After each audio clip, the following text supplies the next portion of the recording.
Jenny Beckford is a parent and certified teen coach and CEO of the coaching business Greater Elevation. Jenny began her single parent journey over 2 decades ago as a mum to twin girls, now 26. Jenny navigated the twists and turns of solo parenting with resilience and determination. Through the challenges and triumphs, she discovered her strength and passion for supporting parents and is dedicated to fostering deeper connections within families.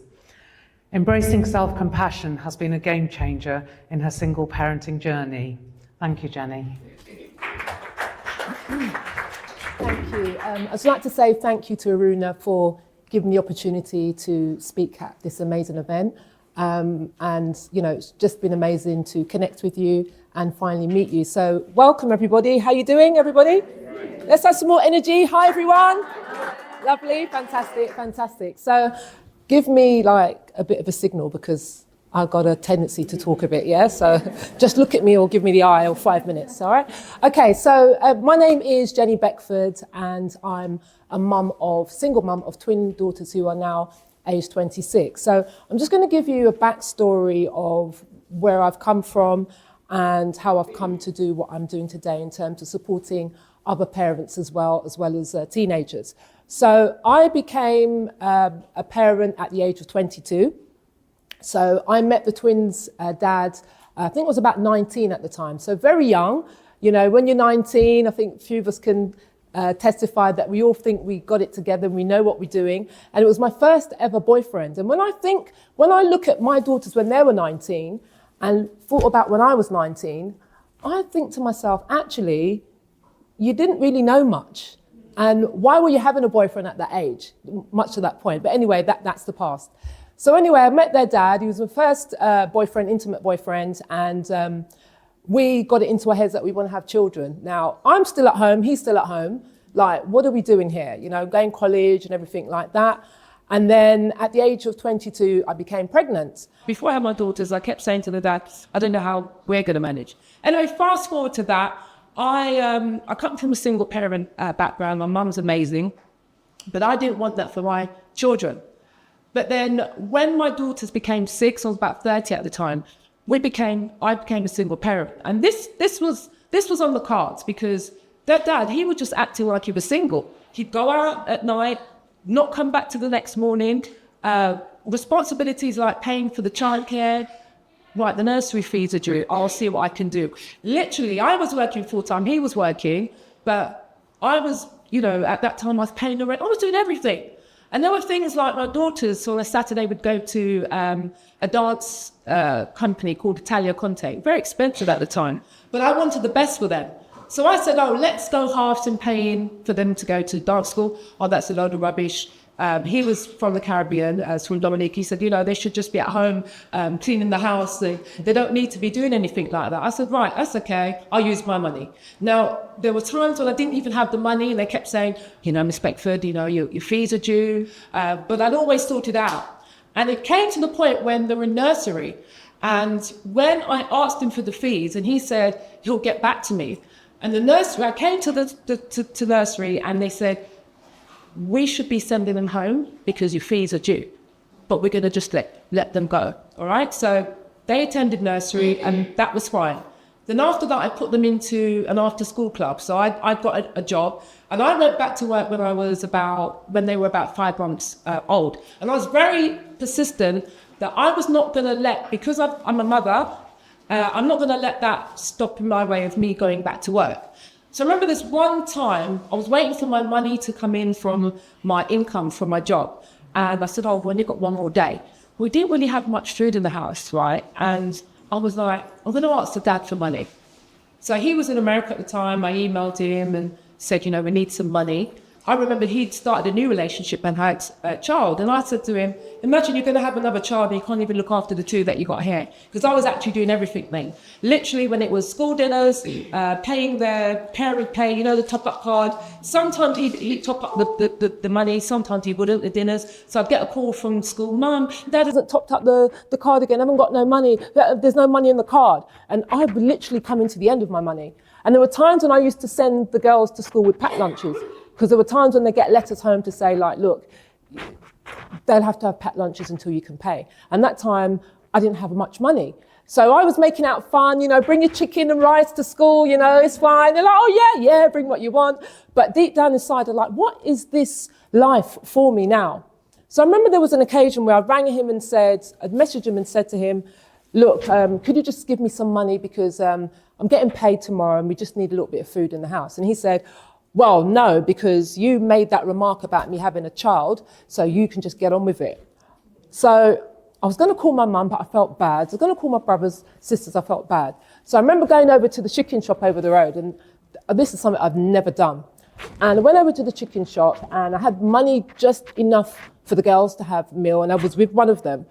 And I think there were about 7 or 8 at the time, and I said to the guy, because I knew him, we were regulars, like, Tony, just meals for the girls. And he said, what about you? I said, no, it's fine. And he said, no, it's fine. Give us what you got, and you can come and pay me afterwards. So literally I started to break down in the shop. My daughter started crying. She said, why didn't Daddy send money? I said, no, it's fine. But I remember that point and I said, no, this can never happen again. This is never going to be me. I'm never, ever going to be going to him to ask him for anything again. That is going to be the final frontier for me. So fast forward after that, you know, I started doing really well in the job and they promoted me to manager and the income went up. And then I stayed there for 10 years, left, and then got various other jobs and did so many jobs, and it all related back to supporting young people. And then when my daughters became teenagers, we went through a point where I overcompensated as a parent. So everything they wanted, I was that parent. I'm not going to let my children do without. They're going to have anything, much to my detriment. There were times I wouldn't pay my rent if they wanted trainers. Listen, these girls were kitted out. They were twins. Their hair were done and, you know, everything. But I was just neglecting myself and neglecting my responsibilities. And then it came to a point where we couldn't connect. So we were having rows, me and my daughters, and it was just a lot of back and forth. And obviously Dad wasn't there. And there's no point bringing him because they're not going to respect him because he's not played his part. So after a while, I said, this is too much. And I went on a self-development journey myself. Didn't know anything about coaching. Contacted a lady that I saw on Instagram. And before you knew it, I thought, this sounds really good. Never invested in myself. You know, usually when I go online and see these coaching, not coaching, but self-development, and I see that there's a checkout, I've checked out because I'm not paying. I'm not going to pay. But then this lady, she really spoke into me and she really believed in me. So I said, you know what I'm going to do? I'm going to work on myself for 2 years, and whatever her programs cost, I don't know what's going to happen, but I'll find the money. And I did. And then after a while, I started to change the way that I connected with my daughters and spoke to them. And they noticed a change in me. In fact, my mum noticed a change in me because we couldn't really get on. And it was I always had this negative feeling about their dad, and I was just annoyed that he'd let them down. He said they're going to go on holidays, that he'll get this, he'll give me money. This went on for years and years and years until they got into their teens. And then once I started to work on myself, I decided I'm going to support teenagers. So I became a Certified Teen Coach Practitioner. And as my daughters grew up, we became closer and they started to see the change in me. But I said, if I'm going to help the teenagers and coach them, what about the parents? It's probably going to undo the work that I do with the teenagers. So what did I decide to do? I decided to become a parent and teen coach. So then I got qualified in NLP, a teen coach practitioner. And then in 2020, my business, Greater Elevation Limited, I decided to run with that vision and decided to open up in COVID. So literally coaching parents online, teenagers, then decided that now I'm doing a Masters of Science in Coaching Psychology and I'm in final year. And that's really helped me in terms of the teen development, the brain and what's going on. And literally in COVID, like things started happening. People started messaging me, can you come on the radio? There was me in a magazine in America, podcasts. Then I started to put together a Facebook group of parents. There are about 750 to this day in the Facebook. They get strategies, techniques. It's a free community for Facebook for maybe parents that can't actually invest. I also have a membership for parents who want that more support in terms of group coaching or one-to-one coaching. So it kind of started to expand, starting to go into schools, workshops. But what was the most prevalent thing for me is as my daughters started to get older, and they're sort of 26, I call it the return of investment. They literally showered me with, gifts, their time, and we're very, very much close. And when you hear your daughter say they're proud of you, you've gone from that woman going over to the chicken shop to actually get a meal to eat, to going now and having this business and being able to support the parents and touch the lives of not just the parents, but breaking that generational cycle to help the parents to unlearn the old thought patterns that I adapted when I was being brought up by my mother. And I realized with other parents that, parenting is, I always refer to there's no manual.